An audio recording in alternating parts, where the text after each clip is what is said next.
Hey folks, we are coming up on our 100th episode very soon. 100 episodes of Socialist Shelf.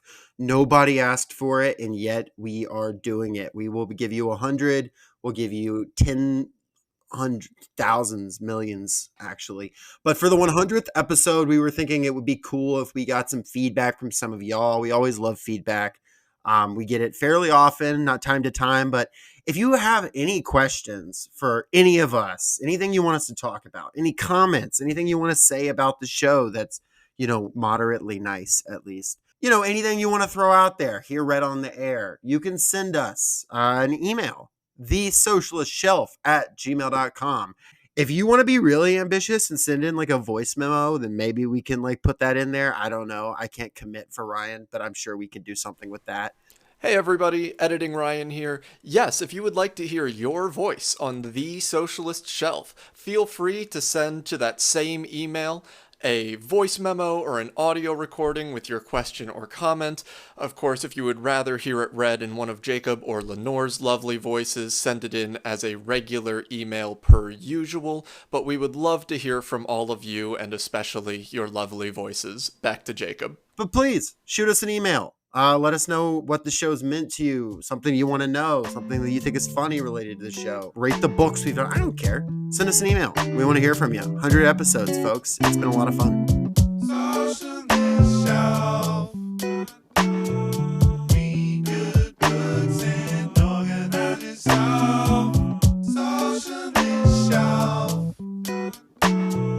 Read good books and organize yourself.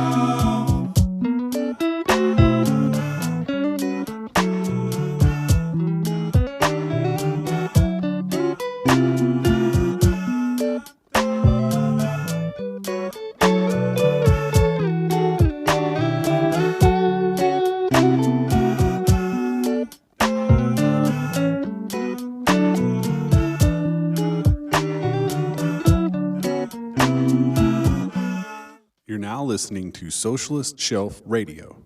You open your eyes at dawn and turn in the cool bed sheets. A few feet above your head, affixed to the top of the roof, a layer of solar panels blinks in the morning sun.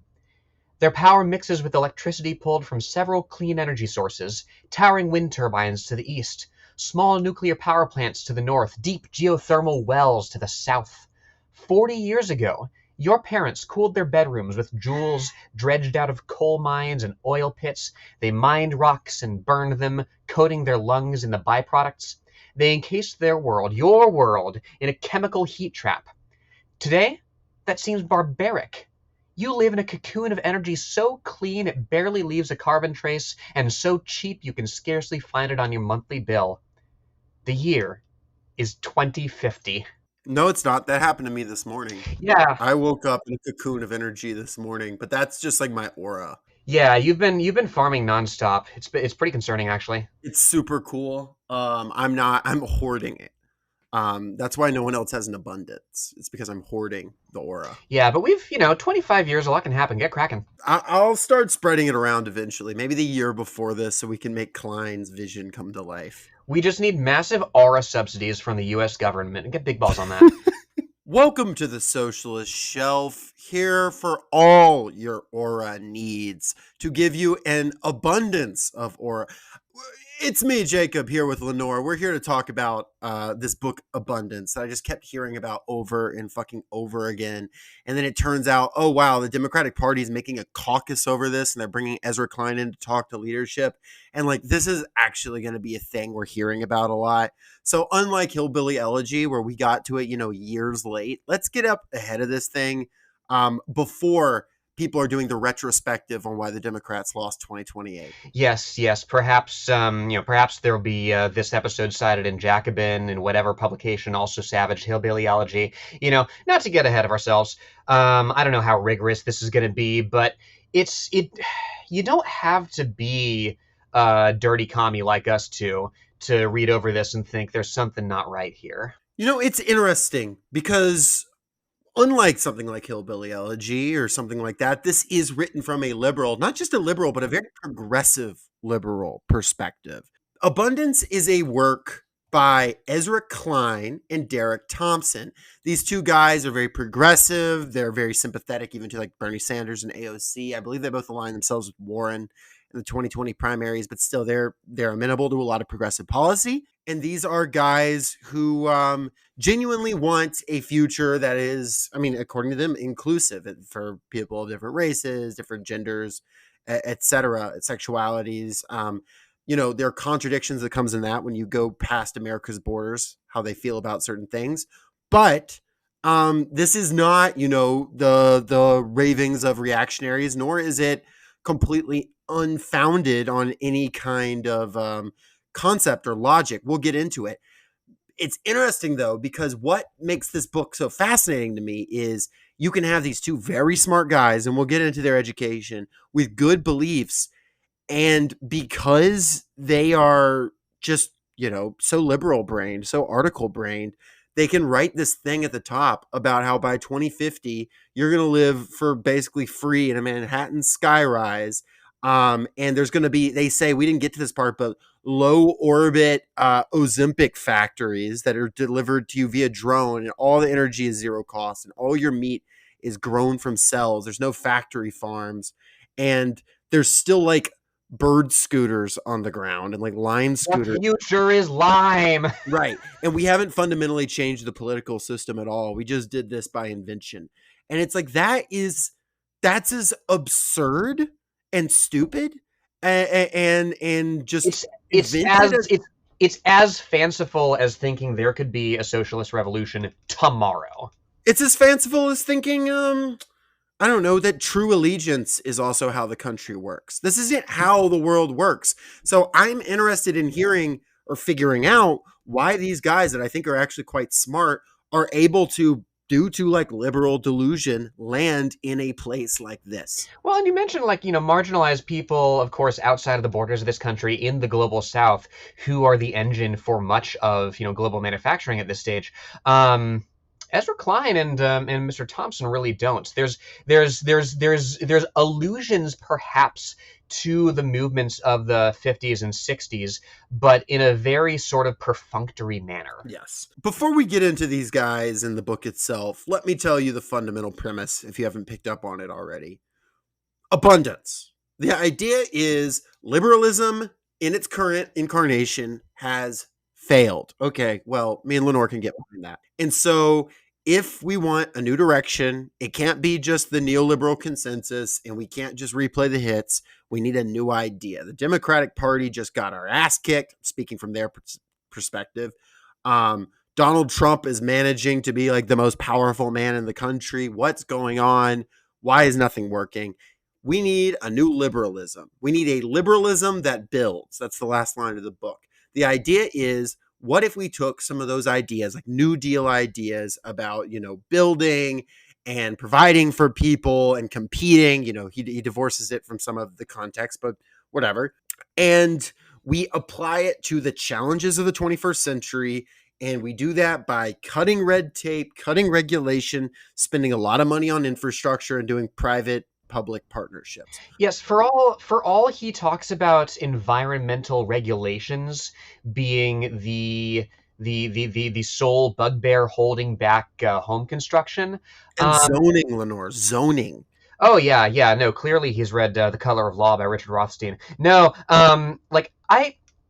when he started talking about environmental deregulation, just, popping off about that, I did a quick Control F through the book. East Palestine, Ohio is not mentioned once. Mm-hmm. Weird how that works, the wildfires in California and the hoarding of water and the electric companies there doing what they're doing. Not a single mention. It's just red tape, as you say. It's a lot of red tape. And what this is fundamentally, and you'll soon see why, is this is a terminal case of a disease that Lenore and I discovered called article brain. It is a disease that's actually been ravaging the Democratic Party for a long time. It's mostly confined to liberals because you do have to be able to read to contract it.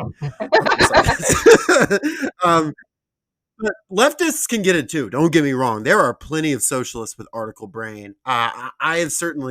I've certainly had article brain from time to time. Not casting the first stone here, but unfortunately, this is maybe a case of terminal article brain that has created this book.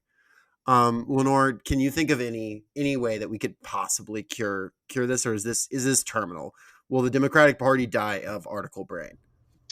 I mean, I think the answer is just to supply and demand. Just continue infinitely funding research and medicine, and eventually we'll come up with a vaccine for it. Operation Warp Speed 2, perhaps. That's the only material barrier. Well, the good news is because the biggest discovery of the last century is AI, large language models can now produce endless articles, and it doesn't matter if they're good. Then it's supply side economics for articles. Yeah, you just gotta grok that shit and maybe eat a couple of rocks while you're at it. Grok that shit is so good. Who out here grokking your shit? I don't want to get too cinema-sinsy on this, but like this stood out to me early on. Of course, Ezra Klein here is making the point very early that luxury goods versus education, right? The price is out of whack. There are some very skewed profit incentives to the extent that he ever gets into the profit motive in this book. And he has a quote here. In the 1960s, it was possible to attend a 4-year college debt-free, but impossible to purchase a flat-screen television. Again, I know what he's saying. The point he's trying to make is clear, but he's so obsessed, very James Patterson-like, with really, or Thomas Friedman-like, indeed, with really punchy bon mots, that he steps face first onto this rake.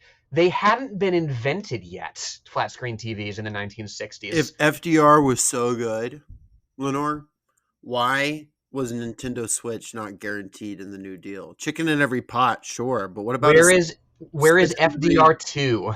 Yeah, what about a Switch in every gamer chair? No one's talking about this. You know what I am going to talk about, though? I'm going to talk about Ezra Klein, and I'm going to talk about Derek Thompson. I'm going to talk about Derek Thompson first, because I'm just going to be so real with you. Ezra Klein is much smaller than Ezra Gross. Derek Thompson is the figure I'm less interested in for multiple reasons. One is because I have more experience with Ezra Klein, reading his work, listening to his podcast.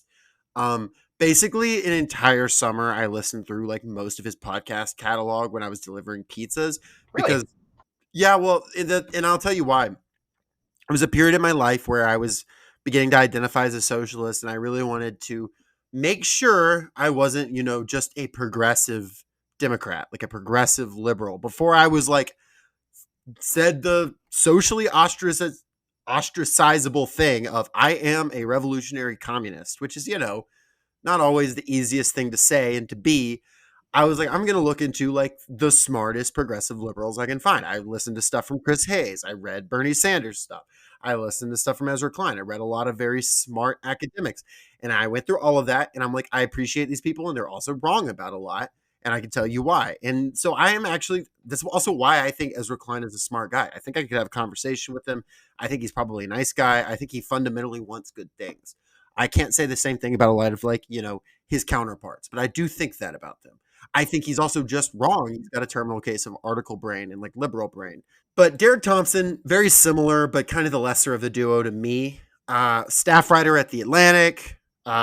He was a triple major at Northwestern University of Journalism. Of course he fucking was. Political science, which it's like, come on, man. Like, I don't want to be toxic, but like, please get laid. I'm sorry.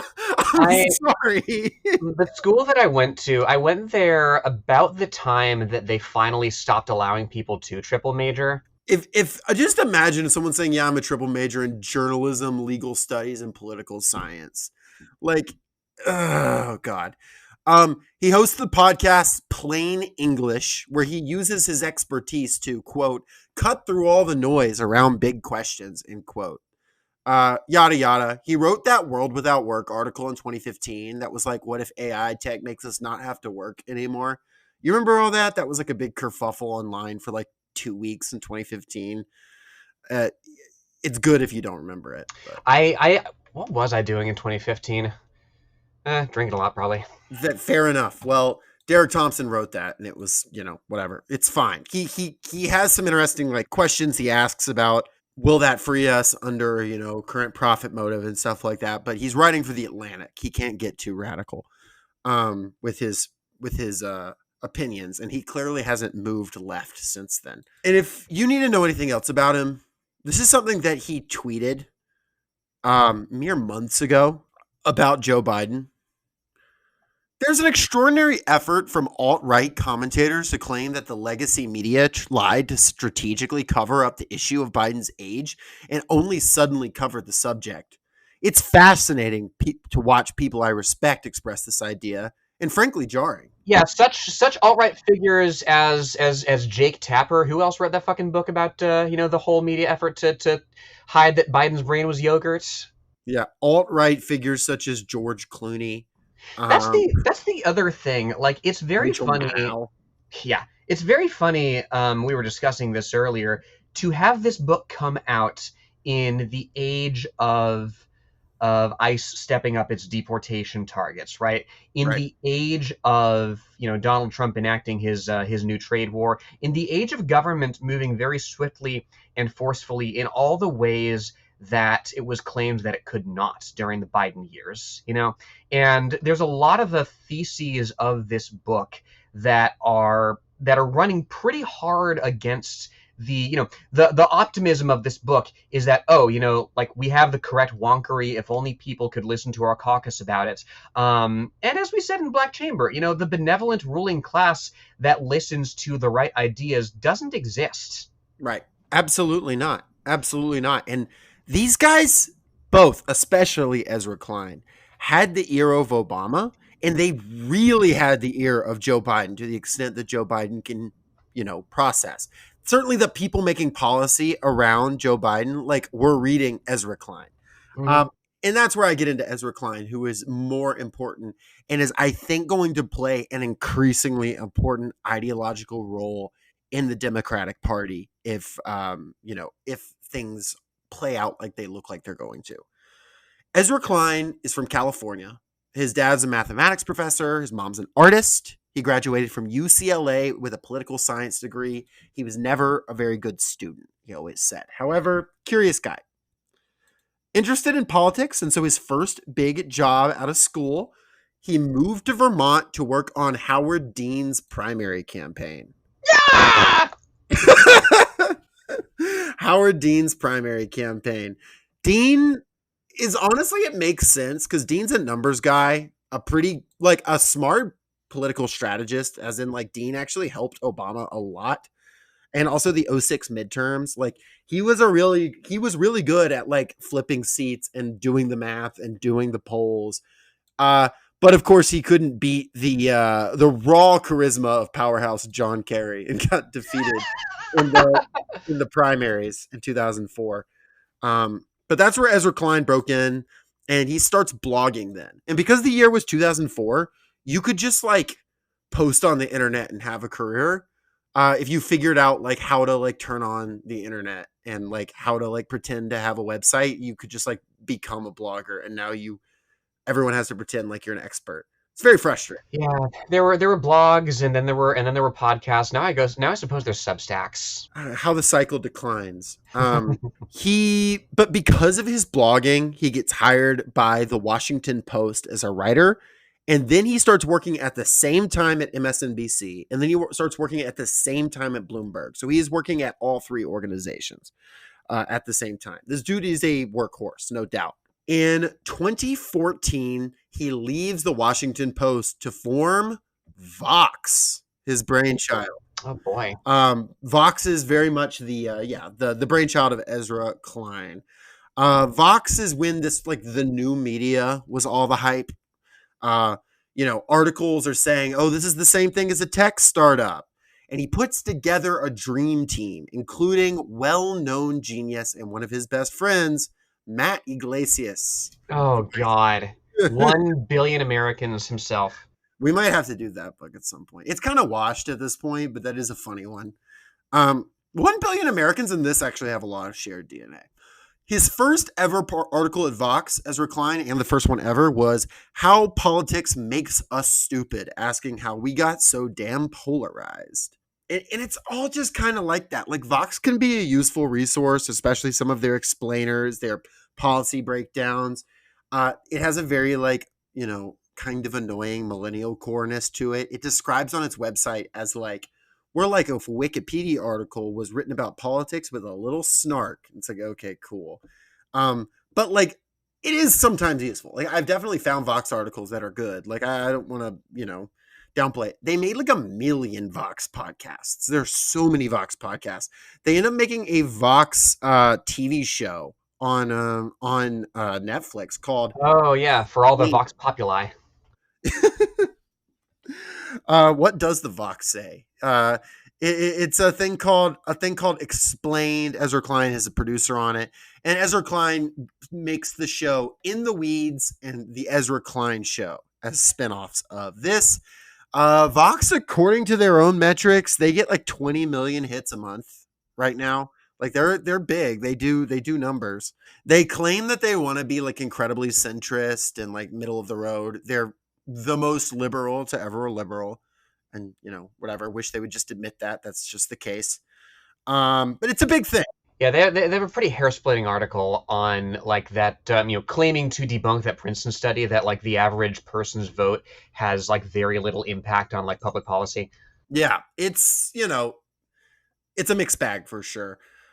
He's got influence. Now, I think this is absurd, but GQ called him one of the 50 most powerful people in Washington, D.C. I don't think that's true, but that does give you a sense of like, he does, again, have the ear of Democrats. Basically every Democrat that like can read reads him. So, that not Joe Biden or, potentially like John Fetterman, but the rest of them do. They are, I'm very mean today. I'm sorry. I'm angry. Life circumstances. Okay. I'm in a bad mood. But it's okay. But anyway, so that's his deal. He's married to Annie Lowry, a economic writer at The Atlantic. It seems his entire social circles are people who write for The Atlantic. It's all people who talk to each other. Have you noticed? In fact, he got in trouble. Like, there was like a scandal in like the 2010 or so where it turned out he had made a chat room of like every single liberal blogger and writer. And it was just a chat room of them like talking shit about conservatives in their field and like full support. It's actually hilarious. If you read the leaked transcripts, they're so fucking funny. Oh yeah, no, I am no like stone-hearted cynic about this. You want to laugh about people on the right go wild. Yeah, but like people like lost their jobs over that thing. It was so annoying. It was like a big like 2010. I can't believe the lack of like respectability. Like Ezra Klein like almost lost his job over like having a chat room. It was absurd. Little did they know the chat rooms conservatives were in. But full support for Ezra Klein on that one. But yeah, anyway. no, critical support in many cases, not all of them. His beliefs, though, his policy positions are like pretty like generally quite progressive. He has been on the left wing of the Democratic Party most of his life. Yeah, he has some correct opinions about early on in his first chapter. Like he says a lot of good things about the market not funding socially necessary advancements on its own. Yep. Fine, that's true, but he really doesn't deal with the profit motive and the class interests of the people at the helm here, the Elon Musk's, the Elon's Musk, if you will. That's the other thing that infuriates me. Elon Musk's name appears 3 times in this book, and he is described variously as, here we go, a walking advertisement for what public will and private genius can unlock when they work together. And later on, he calls him a vociferous critic of progressive policy, which is a real charitable way to describe a guy who believes in white genocide. It's very he's taking at face value a lot of things that have since been loudly debunked by the people he himself is talking about. And to be clear, like this book is written like post Trump being elected, like reelected. So like it's not like this was written 10 years ago. Obviously there have been developments since, but still. I do have to know, because everyone who did this has to be called out for it. Ezra Klein did vocally support the Iraq War. He was fresh out of college when it happened. He was young, but like also, come on.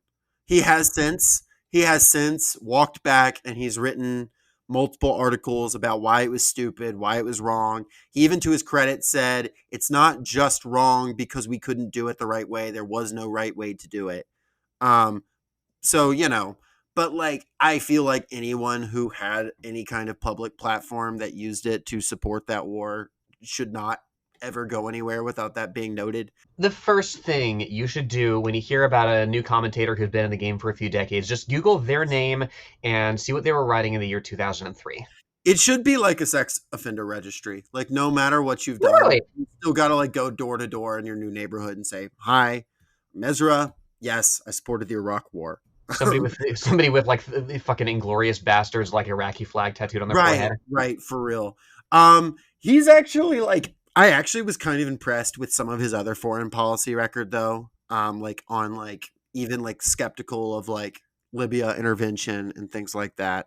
I mean, that shouldn't be impressive, but given like the milieu he runs in, that's actually like he's certainly more skeptical on war. That said, read what he has to say about like Gaza and Israel and Palestine. It's all like, oh well, Netanyahu is just this like avatar of malice that somehow keeps magically winning elections in Israel. Yeah, no analysis of the social base of Netanyahu.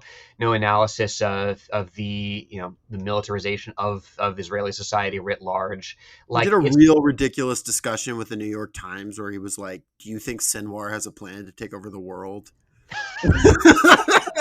oh yeah, and he's got a mountain base right next door to fucking where Bin Laden's used to be.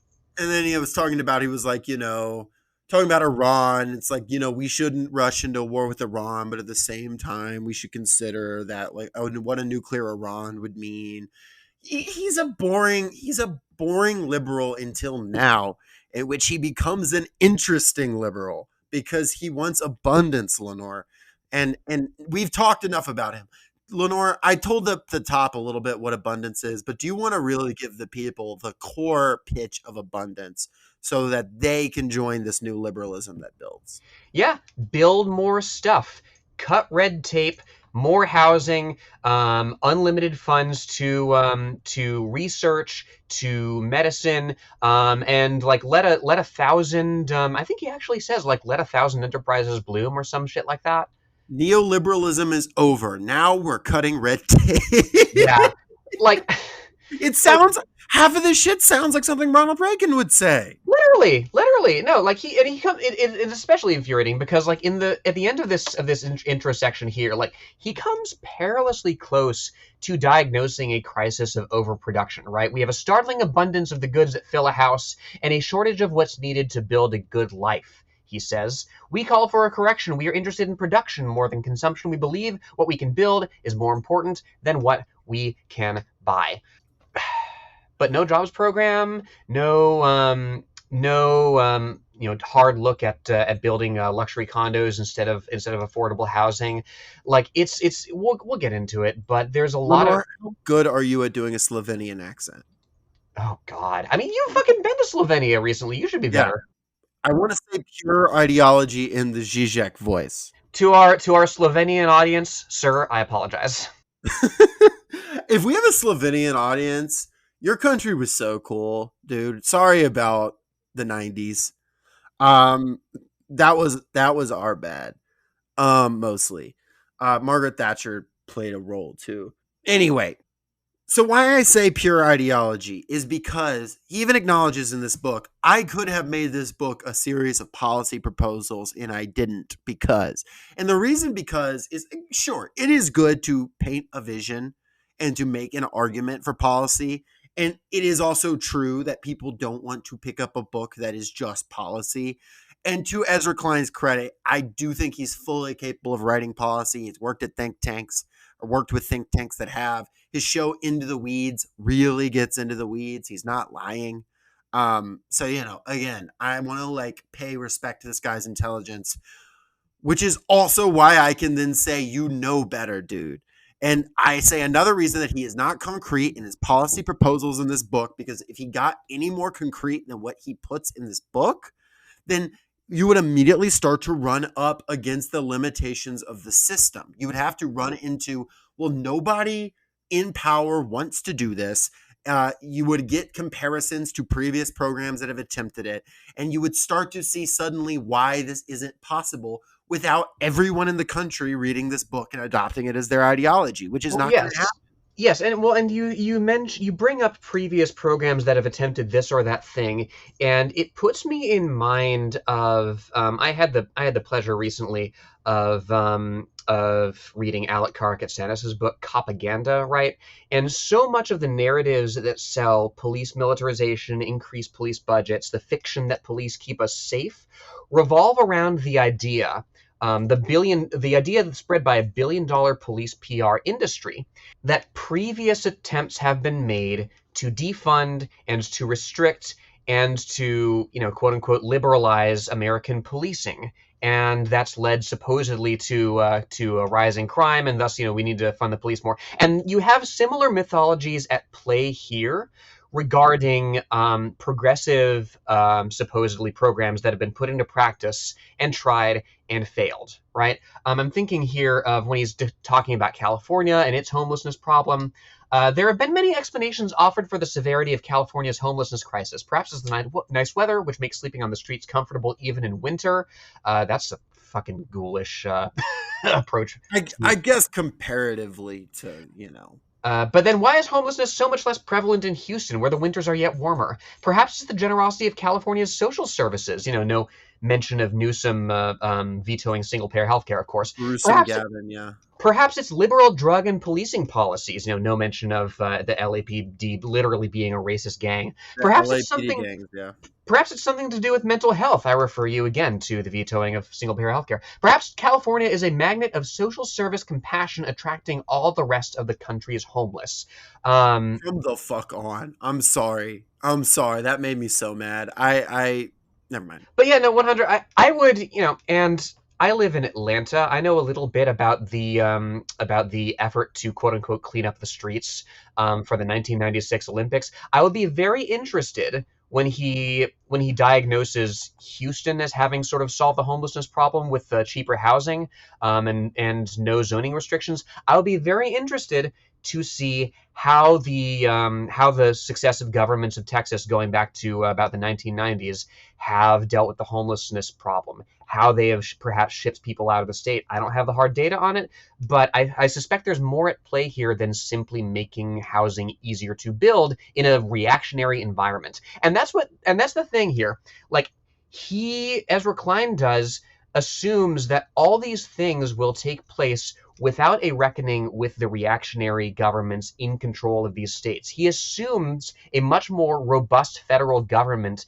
than we have seen, acting in a much more, Teddy Roosevelt black chamber sort of fashion, just sort of going, it's my way or the highway in terms of social services. And he doesn't engage at all, of course, with the basis of the wealth of our ruling class, which is unequal trade with the global South. And we live in Atlanta, and housing is cheaper in Atlanta than it is in LA. It doesn't feel cheaper to those of us who live here. It feels pretty difficult, but it is. Didn't stop the city of Atlanta from killing Cornelius Taylor a few months ago. Homeless man sleeping outside Ebenezer Baptist Church because they were trying to clean up ahead of MLK Day. If you want to wrap your head around that. I'm not trying to get too bleak here. I'm just saying this is the actual lived reality on the streets when you get away from the wonkery. Speaking of the wonkery, because policy makes sense. And there is some credibility to the fact that yes, housing shortages, and I actually would prefer the term housing inaccessibility, right? Because there are housing units open. Housing inaccessibility is one of, if not the primary driver of homelessness. It is true that people want to be in LA because of opportunities that an economy like LA affords, or because they grew up there, or whatever other cultural reason. And then the housing is too difficult to get. And so they end up homeless. A lot of them still work. There's actually a significant amount of working homeless people. And he is not wrong that you can't just trace homelessness through mental illness. You can't just trace it through drugs. There's all this different kind of stuff like that. I get that. And it is probably true that there are parts of LA where it would be easier if there was more housing. But it is ultimately still true that there are more empty units than there are people that are sleeping on the street. Oh yeah, housing construction has rebounded from 2008. Like, it's at an all-time high. And also, I mean, like, it's just frustrating because this whole book talking about abundance, and I'm all for building stuff if we need it, but misses the point that we do have enough. And I know he makes the argument that we shouldn't just redistribute the pie, we should invent new things. And that's true. I agree we should invent new things. But like, we don't need to invent, 4 walls and a roof. We've got that. And we've got more than enough of it throughout the country. And we've got more than enough of it in the vast majority of cities. The problem is over a third of single-family home purchases last year were by private equity firms speculating on this stuff. Yes. And it is true. Like, I concede, of course, that places like LA, and I appreciate him calling out that places like LA will say Black Lives Matter and then gentrify, right? But gentrification doesn't happen because of red tape. Gentrification doesn't happen because of, because we don't have an abundance mindset. Gentrification happens because of, obviously individual people's racism, of course, but also because things get more expensive. And things get more expensive because capital and the profit motive is allowed to drive housing. And at no point in this book, he dances around it here and there saying, well, public housing can be good. But he doesn't just say, we should make housing a human right, which is what we could do. We could say, fuck everything, fuck cost, fuck if we need to build, we'll build. If we need to rezone, we'll rezone. And if we need to straight up take empty units, we'll take empty units. And guess what? That last one is going to be by far the most efficient. Oh, yeah. It's true. There are probably places where we could build more like high rises. Sure. Okay, cool. But the fundamental problem is when those high rises get built, if people can't pay to live there, then they won't get filled. And so what's the point of building them? Mm-hmm. Yeah, this is I opined in the podcast chat that this might be our like recommending party books episode, because if you want a vision of a reconstruction, of a radical revolution in society, read Socialist Reconstruction from the party. Like, it actually reckons with Reconstruction by the Party for Socialism and Liberation. You can buy it at Liberation Store. We'll link it in the episode. You can get it from 1804 Books. Presents a vision of what a socialist United States can look like. And actually there is shared DNA between it and this book. It does say, let's build, let's invent, let's grow. But it identifies the culprits. And the culprit is not that we're playing musical chairs with 10 people and 9 chairs. We're playing musical chairs with 10 people and 10,000 chairs. And one guy has 9,900, however, 99% of the chairs. That's the problem. Mm-hmm, mm-hmm. Yeah, and on the subject of, it's in the climate change section that he kind of tips his hand a little in terms of who he talks to and who he's very credulous about. Like, he can't resist mentioning his venture capitalist buddies' vertical farming startups. Have you noticed that? Yeah, it happens. Yeah, it's an idea that doesn't really take into account it really doesn't take into account the sheer scale of the energy needed to power one of those things, in terms of the UV lights, in terms of the sprinklers. Like, it's coupled with it's not coupled with a policy that demands a shift away from oil and gas. I mean, he talks frequently about the Biden administration passing the most ambitious sustainable energy plan in the history of the country. He doesn't talk about Biden opening up more drilling contracts than any other president before. Yes and no. To give him his flowers, he does mention, though, that high gas prices stress people out so much that Kamala talked more about oil than she did and gas prices than she did about that energy investment.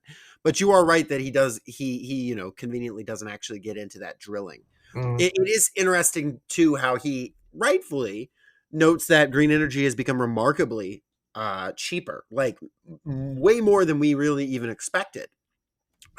He doesn't give proper credit to China for that. I was about to say, he takes a sweet time talking about, he takes a sweet time to get around to how China has built more solar than any other country in the world. Or that they're the reason primarily why solar has become so much cheaper. Mm-hmm. But he doesn't get into, okay, so why are we still drilling gas? Not really. Why are we still doing oil, right? Because if capitalism functioned the way we all think it's supposed to, then it is just a matter of what's cheaper. He doesn't get into, there are entrenched interests. There are a ruling class, and that particular ruling class that we have now needs that fossil fuel. It needs that oil because that is where a lot of its money comes from. There is an inertia there. It's not just a matter of what makes you more money, right? Not that there can't be green capitalism, right? There are plenty of capitalists who are making money off green energy. There are capitalists who have a vision of a zero emission capitalism, but the inertia of the American ruling class is, a lot of that is because they have vested interest in fossil fuel, because they are not willing to let there be stranded assets. This has actually made me think very much about Kim Stanley Robinson's Ministry for the Future. He kind of gets into some of this stuff very effectively. And we have a whole episode on that, so I won't go into that at length. But there is an actual, it's not just a matter of, the American public doesn't have the will for gas prices to go up. Not that he doesn't speak in those essentialisms, right? He has a lot to say about how, Americans speak about this. Americans talk like conservatives but want to be governed by liberals. Why? Why? Do you not draw any conclusions from people wanting improvements in their material conditions, but not understanding the role of a state in providing them? And indeed, like he talks elsewhere in the book about particularly the right wing of government providing a very anti-state sort of messaging, and liberals not really providing any counter messaging to that. But he doesn't really bridge the gap, in my estimation. Although he certainly says that, we need more robust state investment in this. I also think it's interesting who he decides to call out in this chapter. Oh, are you going to talk about Jason Hickel? Unfortunately, because, and I'm going to be real, I don't know that much about Jason Hickel. Have you read this degrowth book that he keeps referencing? No, I follow Hickel on socials. I respect what he puts out. No disrespect to Hickel or anything like that. We're not here to unpack the degrowth movement. Maybe we'll have an episode on it. I also follow Hickel on social, but here's what I'll say is he spends this chapter contending with the degrowth movement. And that is not actually a legitimate force within the Democratic Party or liberalism or really anywhere. That is a thing about if you spend 10 hours a day on Twitter, like I have in the past. Yes. I know about it because I'm terminally online. I'm telling you, I'm recovering from article brain. I've listened to every one of this guy's podcasts he had put out up to the year 2017 or 2018 or whenever it was. I'm not casting the first stone here, but I am telling you that this is not, for a book that is supposed to be, here's what Democrats Project 2029 needs to be. Your average voter in a swing state does not know what degrowth means. They do not know who Jason Hickel is. When you say, this movement is trying to trade the animism of our ancestors for Christianity's promise of dominion over nature, the problem is not simply greenhouse gas emissions or microplastics for them. It is Cartesian dualism and American-style capitalism and everything these systems of thought and practice have taught us to value and prize and want. That is not only just such a bizarre misrepresentation of anybody who I've ever encountered's opinion, right? That we should get rid of Cartesian dualism and that American-style capitalism is entirely behind the concept of burning fossil fuels. But it is also just, you're arguing with no one that matters. It's article brain, as you say. It's getting very, very into the weeds of the superstructure of the ideology sort of undergirding all of this. Without getting into the materiality of what's driving it. Let me correct myself really quickly before you go on. I'm not to say that Hickel doesn't matter or none of his work has any value, but I'm saying within the coalition he is speaking to, because this book is explicitly targeting the Democratic Party and future Democratic voters. So yeah, to be clear, I don't want to dismiss this entire whatever field. That's an entirely different conversation. Sorry, just realized that that could be heard a different way than I meant it. Sorry. Yeah, no worries, no worries. But yeah, he takes his environment in which he is, only talking to other consultants and article people that His friends all work for the Atlantic.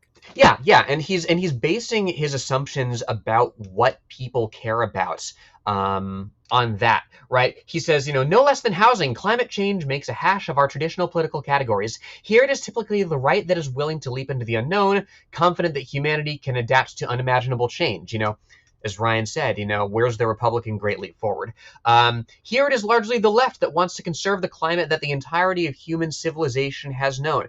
Again, like, he's getting into some like borderline anarcho-primitivism critique here, like, because it's certainly true. Again, go read Tina Landis, Climate Solutions Beyond Capitalism, right? It is certainly true that the contours of our agricultural practices have to change. It's true, it's true that profit motives have driven massive increases in methane, how they've driven, inhumane factory farming practices, all this, that, the other. Our answer is not to go back to hunting and gathering. Our answer is not to, Well, the answer is not to regress, right? Like when Engels is writing about the origins of capitalism in the family and he refers to primitive communism, he is not saying, therefore, that is our model. He is pointing out that people lived in community sharing alike at one point in history, and we have the capacity to do it again, but this time with like vaccines and nuclear power and planes and shit. And that's awesome. He didn't know about those things, but I'm saying that. You know what I mean? And like, awesome. Share that shit. And like the way that he puts it, like this was infuriating to me. Haeckel compares the scale of the philosophical and economic revolution degrowth imagines, Klein says, to Darwin persuading the world of evolution or Copernicus spreading the knowledge that the Earth revolves around the sun. He envisions a wholesale shift in humanity's relationship to other living things and to itself, but shifts of that size take decades or centuries to play out. In the case of evolution, the victory is yet only partial. We do not have decades or centuries to convince the world to act on climate change. And first of all, it's very, very funny that he uses the "we don't have decades or centuries to convince the world to act on climate change" to argue against the smashing of old institutions and the building of revolutionary new ones that could carry that out. Right? His argument is, okay, well, we need to elect people who believe in this or that ambitious policy while still preserving a profit motive. But B, he goes on, to the extent that degrowth has a specific climate plan, it is to shut off or scale down areas of production it deems destructive, like military investment, meat and dairy production, advertising, and fast fashion. There is some appeal to this. All of us can identify some aspect of the global production system that seems wasteful, unnecessary, or harmful. The problem is that few of us identify the same aspects of the global production system. And I was waiting for him to defend the military, right? On what grounds does he suggest that military investment shouldn't be reduced? And he doesn't. He doesn't touch it at all, even though the Pentagon is one of the biggest polluters in the country. And to his credit, if world. you get into the weeds of what he believes, he does think that we should cut military spending. Not by the amount that you or I believe we should. He does believe that we should shut down some military spending. But if it was very, very core to what he believed, he would talk about it in this fucking book. And he doesn't. He doesn't touch on it. He doesn't get into it. I don't know if he says the word military in this book. If he does, it's just in the context of like World War II production. And again, I don't want to misrepresent his positions. I'm sure if you asked him, he would be like, yeah, we should retract the military budget by X amount and whatever. He's an Elizabeth Warren guy, right? It's just how these people talk. I have a plan for that.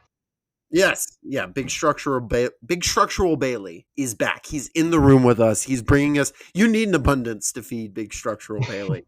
Well, and again, just to get back to this book coming out at, it seems exactly the wrong time, for itself.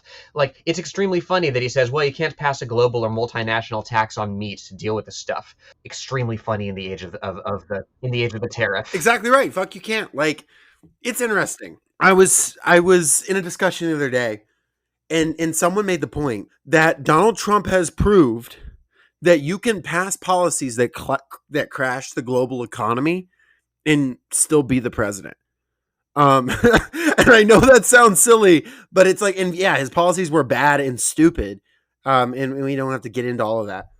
But like sometimes if a policy is worth doing, like you can carry it out and Wall Street can fucking deal with it. And Yeah. obviously Trump didn't have the guns to do that. He didn't but like it is possible and the world keeps going and we still have all the stuff, right? Like nothing goes anywhere. There is a reason that when the entire global economy crashed in 2008, China went down a little bit, but they ultimately were like, yo, we still have the factories. These houses, we still have these. The cars, we still have them. The roads, the infrastructure, all of it, none of it disappeared. None of it turned into smoke. If this was an economic recession caused by, I don't know, like all our factories burning up, then that might be one thing, but it's not. It's the same reason that during the Great Depression, yes, they were going through challenges, but the Soviet Union was the only major country in the world that continued to grow because they had direct power over their economy. That's not to say every decision they made in the period in the 1930s was correct, but it was not subject to the capriciousness of global capitalism. And Donald Trump, ironically enough, has proven that there is state capacity to just continue through these things. Oh, And yeah. that, yeah, you could just pass this shit unilaterally if you wanted to. And Joe Biden could have done anything he wanted, both with Congress because he had both houses, both himself because he had all this power. When he came into power, he actually had a massive mandate. Like he won by a fuck ton. And here's the thing. He could have done anything he wanted to, so we should assume that he did do what he wanted. Well, and you now have Democratic politicians on that side of the aisle, right, saying outright that, yeah, any one of us could force a debate, could force a floor vote, could slow down and delay anything that we want, and basically hold the entire government hostage, be the Tea Party to the left, let's say, the Justice Democrats describe themselves as. Any one of them could do that in pursuit of whatever legislation they wanted to. And they would be a hero. They would win every election for the rest of their lives doing that too, to be clear. Mm-hmm, mm-hmm. Yeah, and so it's very funny to me that he tries to square that circle, right? He tries to say, well, Democrats took the anti-austerity lessons of 2008 into the COVID era and funded the biggest expansion of the welfare state in this country, and he doesn't get into the aftermath of it, right? He doesn't get into the systematic dismantling of it, which they midwifed into. They like to talk about that. Yeah, the child tax credit saw a 50% reduction in child poverty, and then what did they do? They let it expire. Granted, by that time they lost control of the House, control of the Senate. Doesn't matter. If you have a Lyndon Baines Johnson figure in office, you can get a lot done. If you have people in Congress who are willing to hold the government hostage, shoot the hostages, Kyle Kalinske says, I used to listen to him a lot. You can get a lot more done than he likes to imagine. And the book, again, not to misrepresent Ezra Klein, I haven't listened to him as much as you had, but the book seems bereft of imagination for all the vision that it claims to have. And I also think it should be noted that you're talking about this COVID stuff. It's part of the reason that Donald Trump was able to make some gains among poor people. I'll tell you why. And I know this because I've talked to people, because I've spent time on the streets talking to people about politics, because it's part of what I do with organizing. Some of the only experience with social democracy that people have ever had in this country were under Donald Trump. And that's not because Donald Trump wanted to pass it. And I know that's not fair. And I know all of it. But in 2020, those checks that people were getting were in the eviction moratorium that people experienced. And yes, every asterisk in the world. I know not everyone got that. I didn't get that. Okay. So don't come for me. But for a lot of people, the only experience with any kind of social democracy that they've ever properly had was under Donald Trump. But this book frustrates me so much because it identifies a lot of the problems. It identifies that liberalism is without direction. It identifies that the United States is a declining empire that's obsessed with consumerism. And it basically says we need to build more and consume more. And it doesn't have a proper answer. And then it just yada yadas it away and says, don't worry, Star Trek is coming. No, it's not. No, it's fucking not. Not without the Bell riots, not without the fucking uprisings. It's just not going to. Oh, that is something that irks me. He arrogates to liberals, to Democrats, the advances that organizing brought, the advances that the civil rights movement and the gay rights movement and all the other movements of the 50s and the 60s and 70s and the Great Depression before that. He arrogates to liberals all that. He says, for decades, American liberalism has measured its successes in how near it could come to the social welfare system of Denmark. Liberals fought for expansions of health insurance and paid vacation leave and paid sick days and a heftier earned income tax credit and expanded child tax credit and decent retirement benefits. Worthy causes all, but those victories could be won when they were won largely inside the tax code and the regulatory state. Building a social insurance program does occasionally require new buildings, but it rarely requires that many of them. This was and is a liberalism that changed the world through the writing of the new rules and the moving about of money. Nothing about the longshoremen's strike in the 1930s. Nothing about the Watts riots. Like it obfuscates just how much just how much of the Democratic Party, which again, he's going back before the sort of like Southern switch sort of thing. Like he obfuscates just how much of both parties was devoted to resisting these advances until they became too untenable to resist. Also, bullshit, the Democratic Party is trying to turn us into Denmark. Like 4 Democrats. It's a very funny contention to, and you don't even have to go back to the 50s or the 60s or the 70s to do that. I mean, fucking when Stacey Abrams was running for governor the last time in this state, part of her platform was increasing police salaries. Yeah. No, there's like half a dozen national Democrats that would be comfortable saying we should have social services that are the same as Denmark's, right? Like that's as far left as you can get in the party, and they'll still torpedo your presidential campaign that is on a roll because of it. They would rather lose a national election than have that even in the conversation. So like that's also not true. And Ezra Klein does absolutely know better than that. I also just think it's interesting getting into, and this gets into the housing, this gets into the invention, that gets into all of it, this discussion around red tape. And he uses an example, a fair example, because it is true, a real failure of California failing to build high-speed rail. They approved it. They put aside the money for it. They started working. And he's talking about all this red tape. He's talking about all these regulations, all these failures, all this, and that. And to an extent, it is true. Like we know for a fact that the government is not a monolithic entity. It is an overlapping set of, different institutions. No, it's a monolithic entity. It's one hive mind. I just talked to it the other day. Okay, cool. Never mind. We'll tell it to get on high-speed rail. And it represents different ruling class interests and different individual politicians' interests. And there is real red tape, no doubt. And he's talking about, high-speed rail. He's talking about trying to build energy.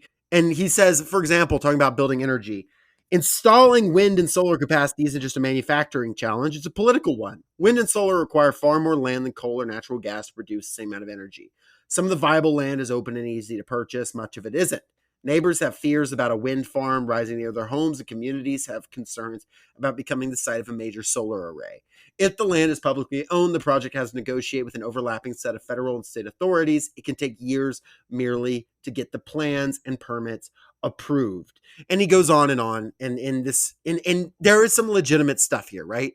If this was a policy book and it got down to it and said, okay, so here's how we reform our laws, that's one thing.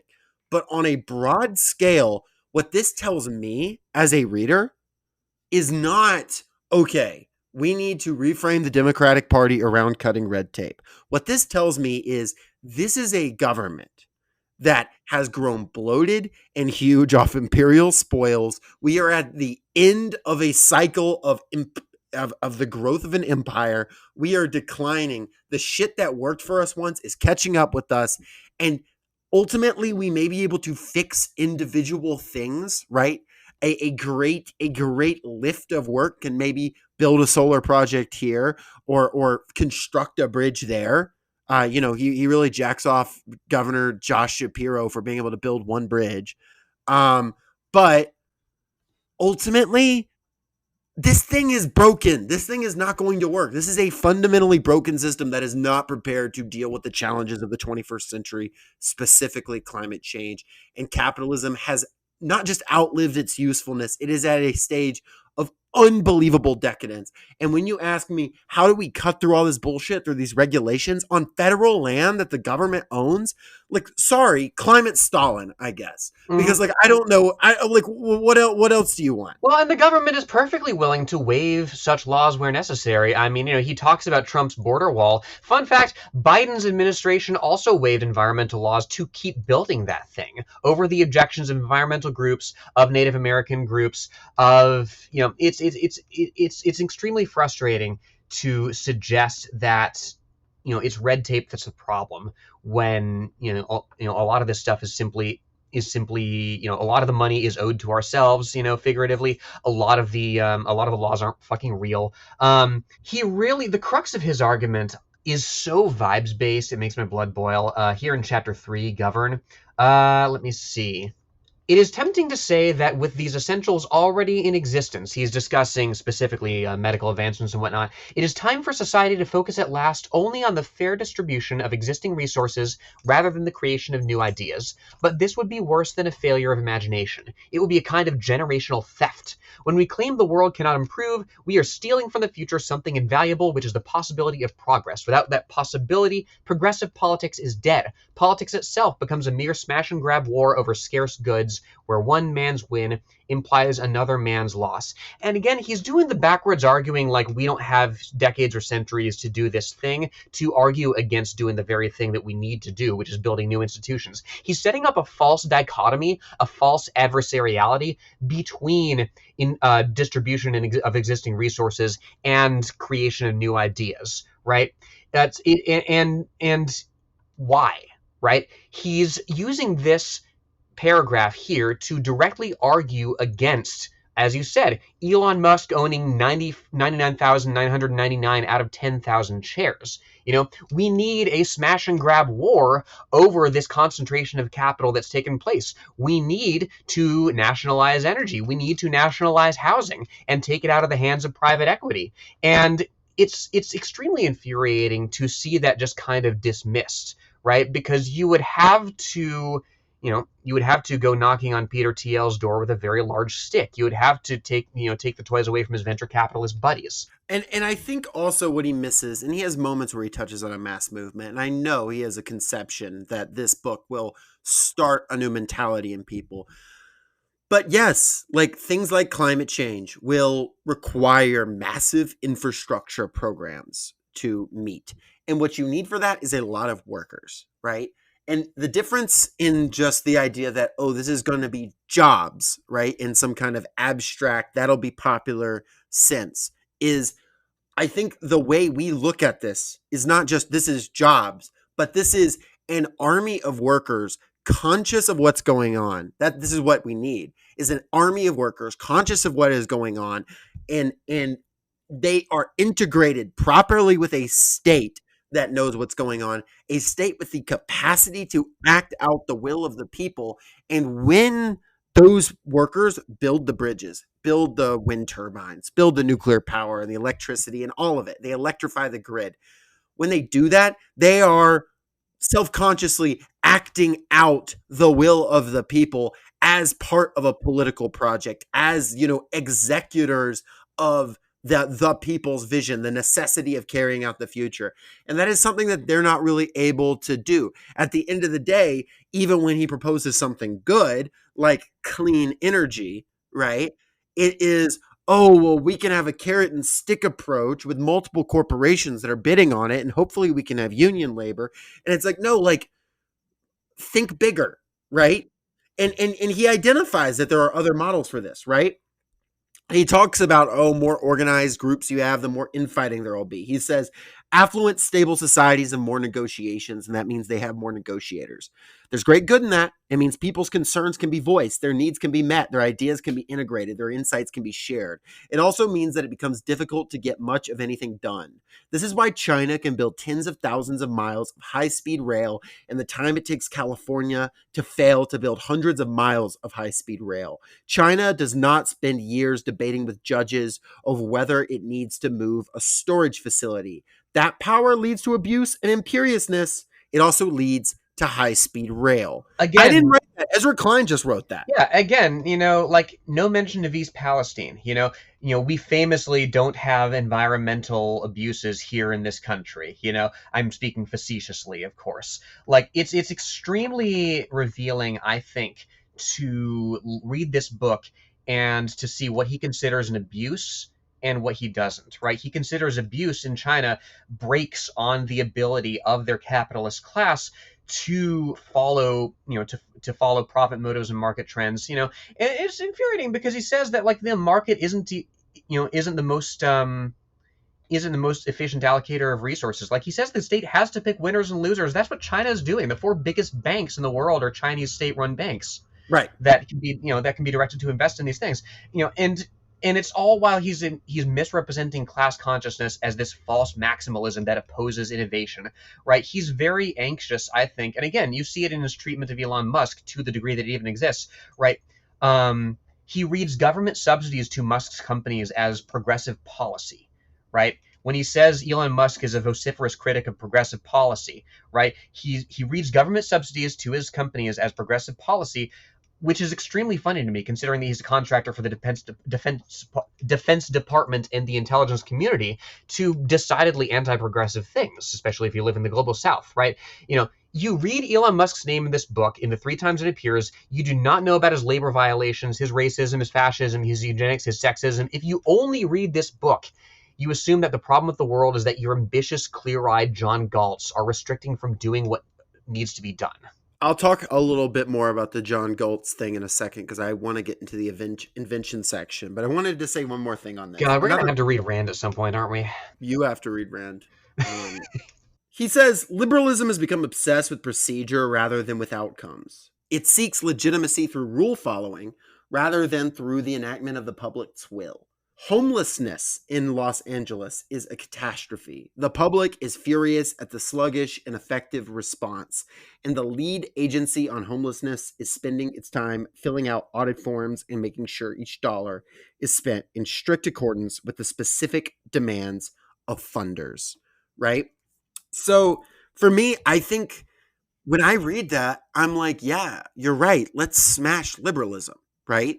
Let's get a state that is linked up with the people, a state that is the workers, right? The people that will build the housing, if we need the housing, will be the workers, the people the state serves.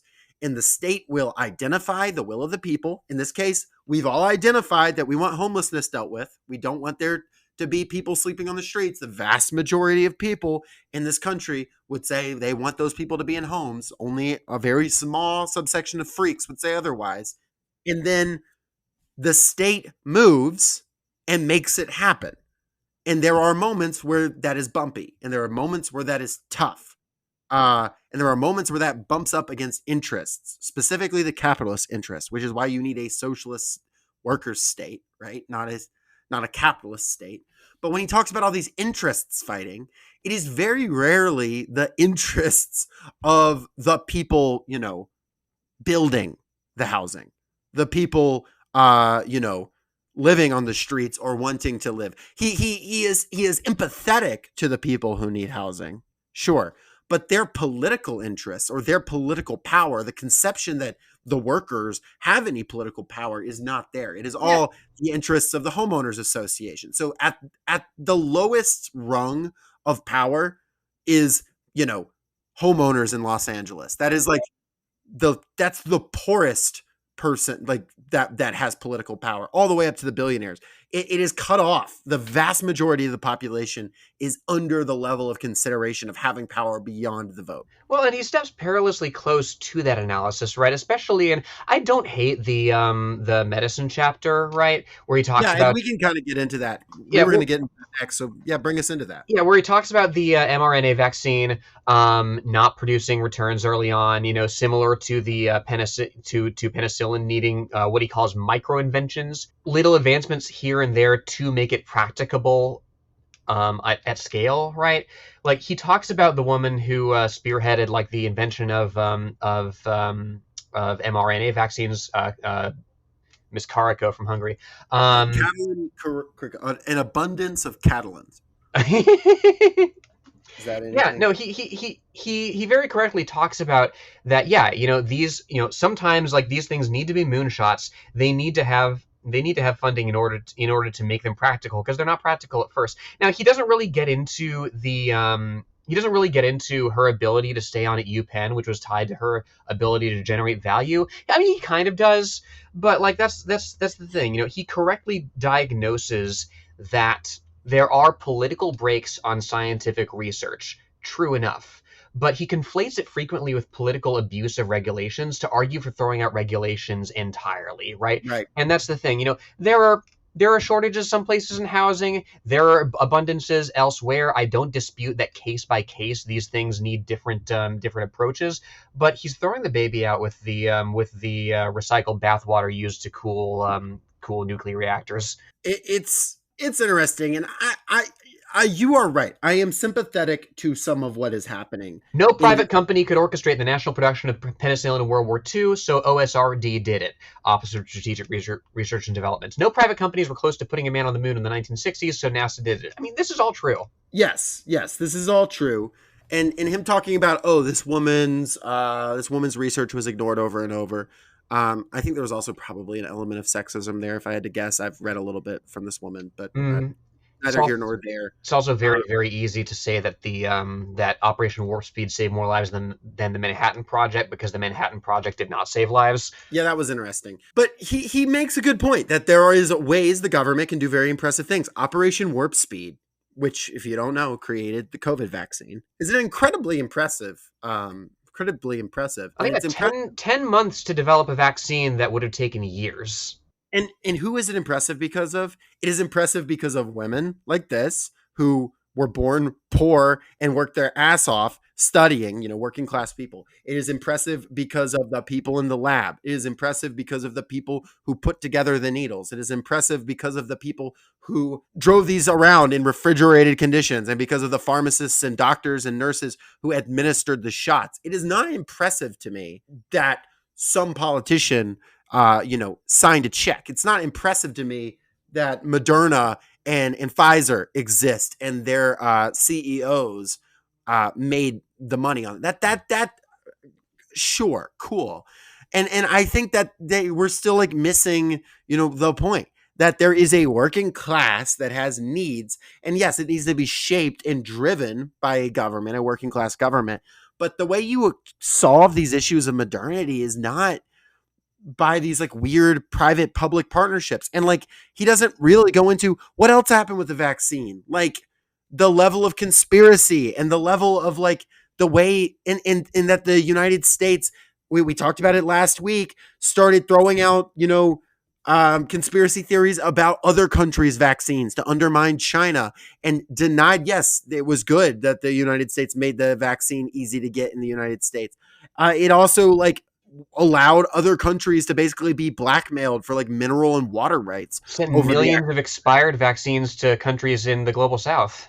Yeah, so it's frustrating, and but it is true, like there's a lot of research that goes undone, and I think that we should acknowledge that that is more because of profitability, though. That is more because of, if we were just trying to discover and to grow, we wouldn't be limited by a crisis of profitability or things like that. Um, Yeah, and in fact, we could save a lot of money if we just like cut out the shit that's actually costing the most money in things like healthcare, which is the insurance companies, the weird patchwork of pharmaceutical companies.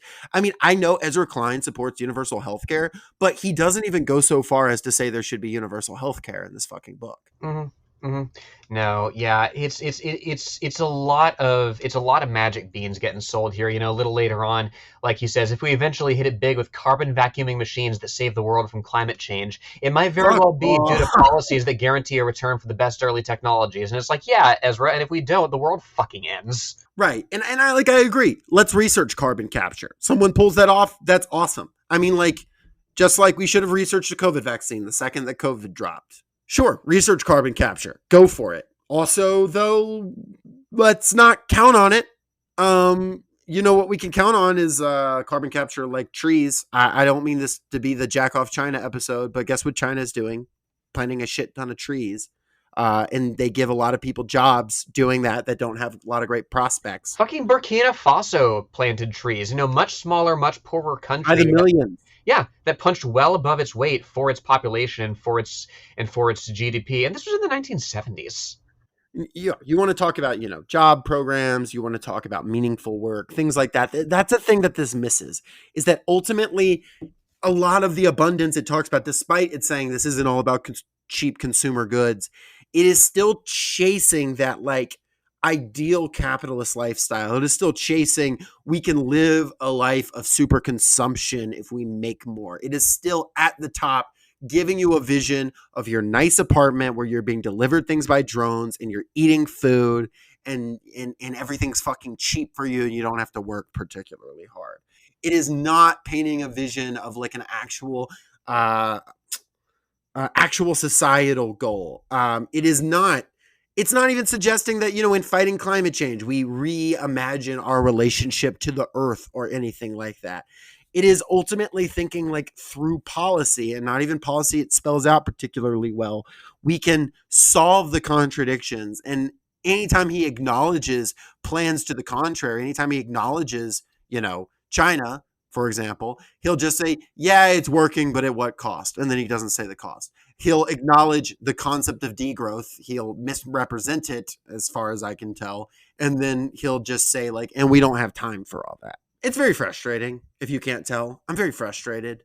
And I want to be excited by a lot of this stuff. I want to be excited by building green energy. I want to be excited by inventing new vaccines. That shit's cool. But this isn't going to work. This isn't going to work. Yeah, I'm sorry. I want to be excited by, because there are use cases absolutely for AI, right? For artificial intelligence, automating a lot of the drudgery away. And he can't help but mention it in the same breath as ChatGPT, right? Right. Very, I don't know. It's been a frustrating week in many ways. But thankfully the book is quite short. It's a lot of honestly, like the most infuriating bits of it, like quite apart from the ideology, is just the prose, right? It's a whole lot of gobbledygook. Like the unsolved problems are typically harder than the solved ones. It's so true. I like this. I like this a lot.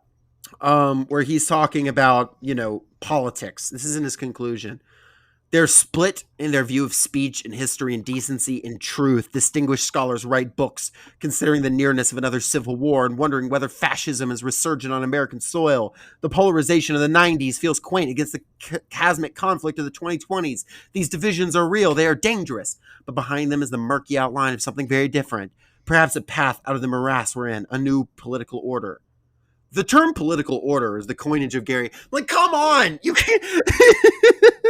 It's like dramatic and also wants to read like a fucking term paper. She put her luggage on the scale. This made her think of Gary Gerstle, an American historian and a professor at Cambridge University. It is just so article-brained. It is just the most article book I've ever read. Also, like, I don't know where to fit this in, but it compares the Soviets launching Sputnik to a catastrophe equal to COVID. I will defend that a little bit, not because the Soviet Union launching Sputnik was a catastrophe. I mean, if anything, a country just 30 years removed from a ruinous civil war, launching shit into space should be more studied, and I wish somebody like Ezra Klein would do a little more reading on it, certainly. But, like, from the perspective of a government obsessed with the threat of a good example, with a geopolitical rival doing socialism and not capitalism, sure, this would seem like a disaster that spurs, great innovation. But he doesn't really drill down into the why of it, right? He doesn't really drill down into how much of, our ruling class's policies are a response to that good example, to another country diverting state resources into the general uplift of its population. So much of the welfare state, of the expansions of Medicare, of Medicaid, of civil rights, we're driven by the fact that the Soviet Union could point at us and say, this is a country that treats African diplomats like animals. They are barbarians, and we're not perfect, but we're at least providing a minimal standard of living, and creating a country where our various formerly prison housed nations can work together for mutual benefit. China has no more extreme poverty. Why aren't we talking more about that? I like in the last chapter, he also references Marx, and he's like, Marx would agree with me, by the way. He was like, I don't like him, but you don't need to be a communist to see that Marx would think I'm cool.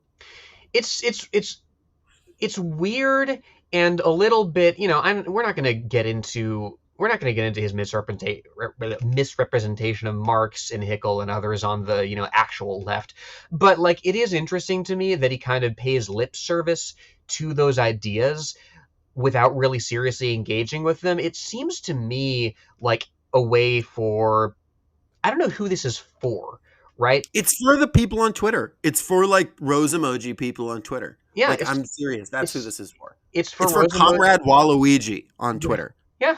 And for maybe the so-called intellectuals on the right to point at this guy and say, see, he agrees on some points with Marx. He's a communist, like because everybody to their left is a fucking communist. That's true. Everyone has to be a communist if they're to the left of Donald Trump now. I don't make the rules. Yeah, we'll get around to it. But I mean, he acknowledges that Marx says capitalism is extremely productive and we can make it better.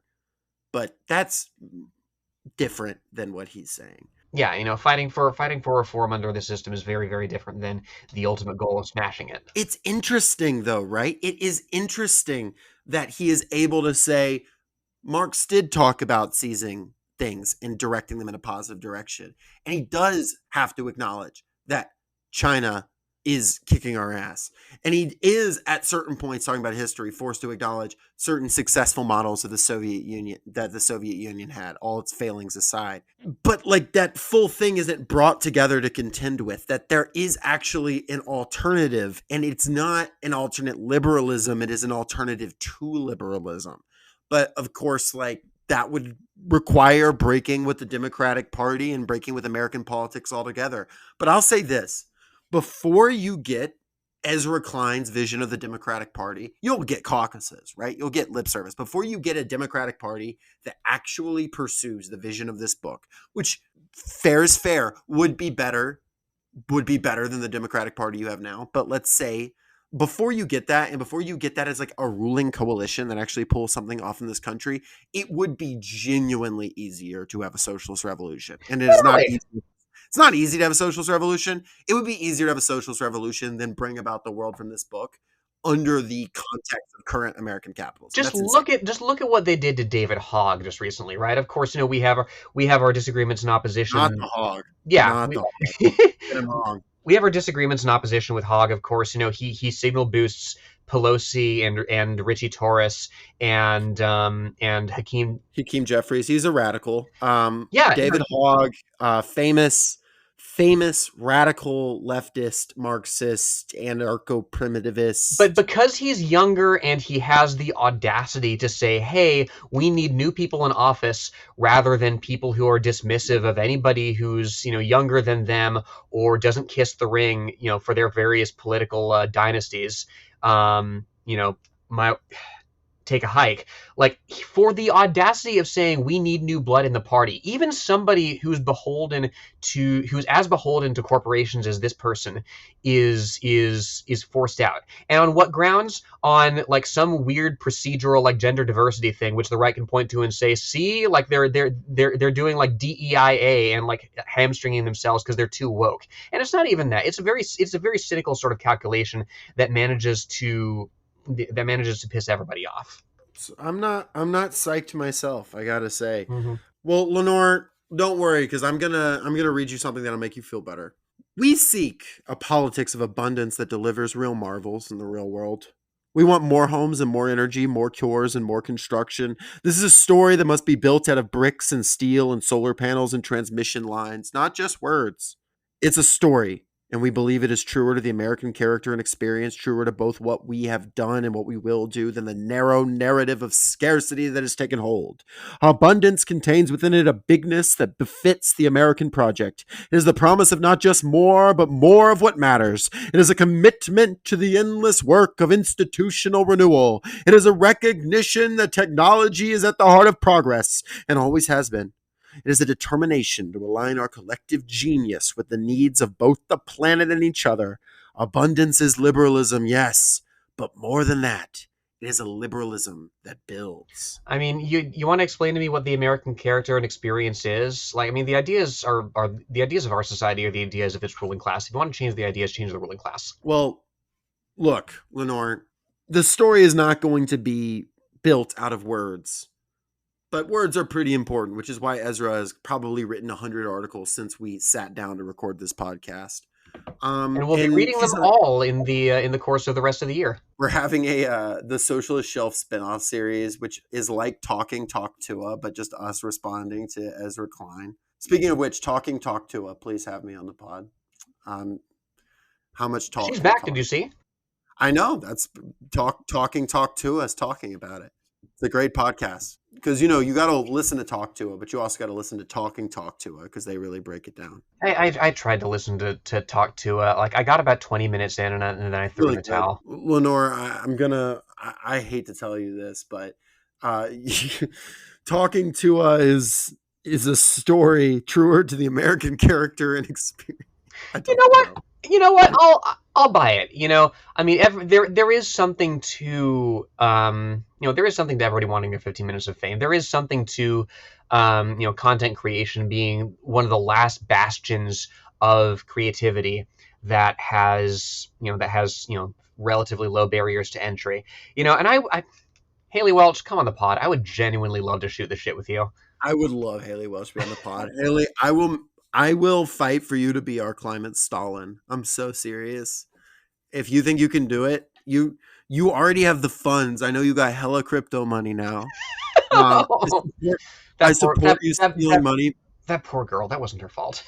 I support you stealing money from the stupidest people alive. That was correct. I don't care whether you did it on purpose or not. If you did it on purpose, that makes me like you more. And I will absolutely talk to it with you.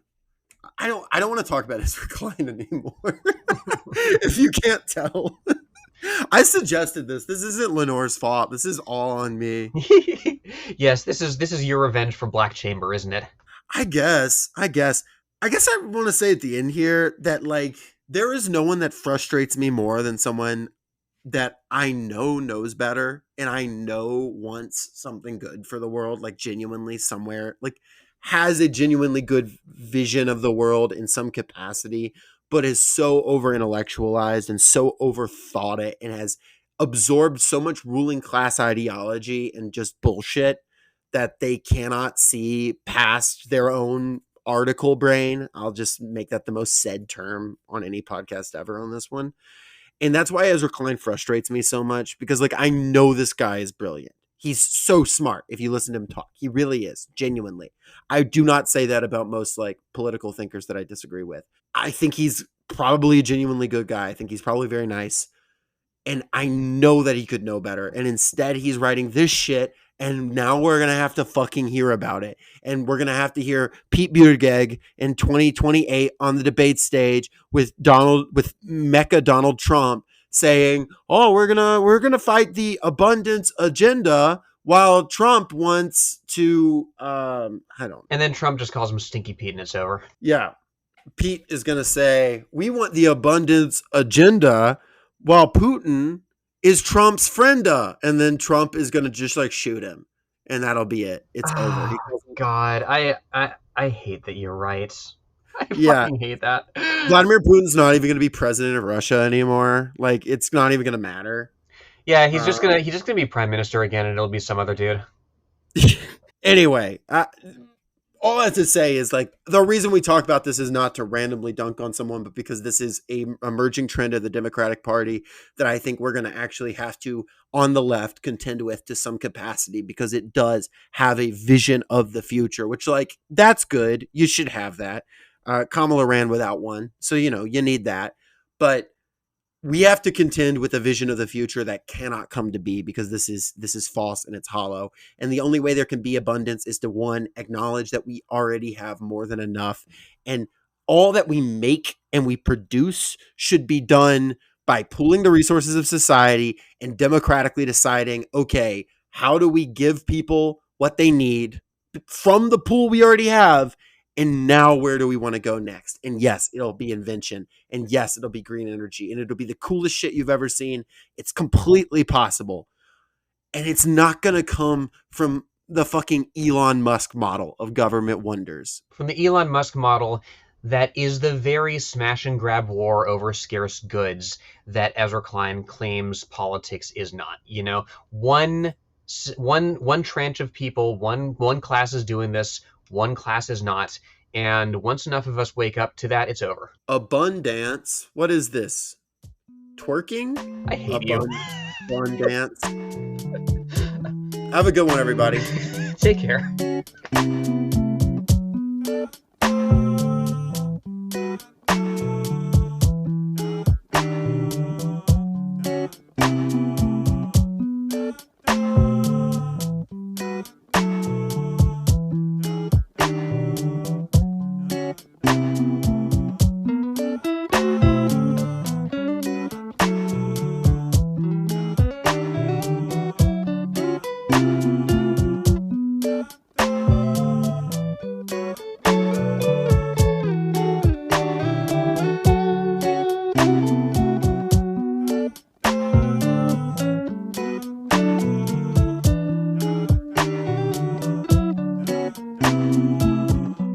Thank you for listening to Socialist Shelf Radio.